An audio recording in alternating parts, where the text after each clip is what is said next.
Kasih karunia dan damai sejahtera yang dari Allah Bapa kita dan dari Tuhan Yesus kiranya menyertai kamu sekalian. Amin. Selamat pagi saudara-saudari yang terkasih di dalam nama Tuhan Yesus Kristus.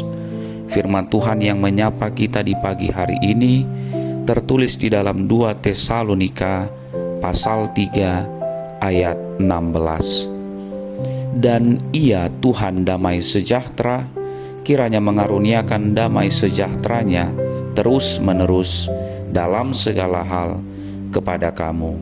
Tuhan menyertai kamu sekalian. Saudara-saudari, hari ini kita tiba di penghujung tahun 2025. Biasanya di tanggal 31 Desember ini manusia terbagi menjadi dua golongan.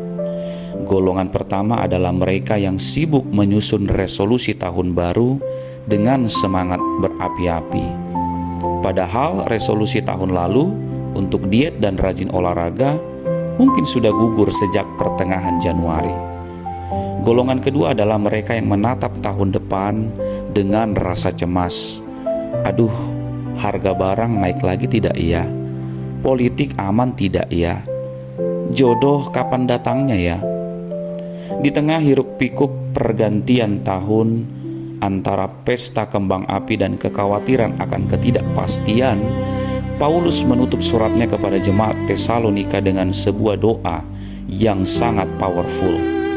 Jemaat Tesalonika saat itu hidup dalam tekanan, penganiayaan, dan kebingungan tentang kedatangan Tuhan.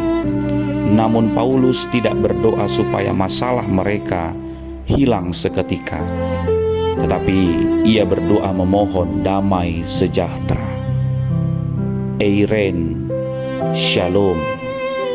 Menariknya, Paulus menekankan bahwa damai ini diberikan terus-menerus dalam segala hal, atau dalam terjemahan lain, at all times, in every way.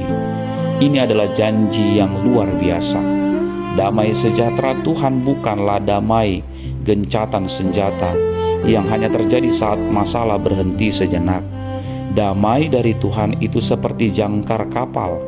Ia tidak menghilangkan badai, tetapi ia menahan kita agar tidak hanyut dan karam di tengah badai. Seorang tokoh iman, Corrie ten Boom, pernah mengatakan, "Never be afraid to trust an unknown future to a known God." Jangan pernah takut mempercayakan masa depan yang tidak diketahui kepada Allah yang sudah kita kenal. Mungkin tahun 2025 menyisakan luka, kegagalan, atau doa yang belum terjawab. Atau mungkin tahun ini penuh dengan prestasi gemilang. Apapun itu, firman Tuhan hari ini mengingatkan bahwa Tuhan adalah sumber damai di segala cara. Ia bisa memberikan damai lewat penyelesaian masalah, tapi ia juga ahli memberikan damai di tengah-tengah masalah yang belum selesai. Tuhan menyertai kamu sekalian. Itulah kuncinya. Bukan situasi yang harus sempurna, melainkan penyertaan Tuhan yang sempurna. Saat kita melangkah masuk ke tahun 2026 nanti, jangan hanya membawa daftar resolusi, tapi bawalah kesadaran bahwa Sang Raja Damai berjalan bersama kita. Saudara-saudari, mari kita tutup buku tahun 2025 bukan dengan penyesalan, melainkan dengan ucapan syukur. Dan mari kita buka lembaran 2026 bukan dengan ketakutan, melainkan dengan iman bahwa Tuhan damai sejahtera memegang kendali atas waktu dan cara hidup kita. Amin. Mari kita berdoa. Bapa di sorga, terima kasih untuk tahun 2025 yang telah kami lalui dengan segala suka dan duka. Kami bersyukur karena Engkau tidak pernah sedetik pun meninggalkan kami. Ampuni segala kelalaian kami di tahun ini.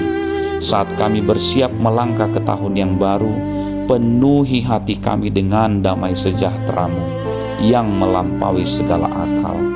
Biarlah kami tidak cemas akan hari esok, karena kami tahu Engkau sudah ada di sana. Dalam nama Tuhan Yesus, kami berdoa dan berserah. Amin.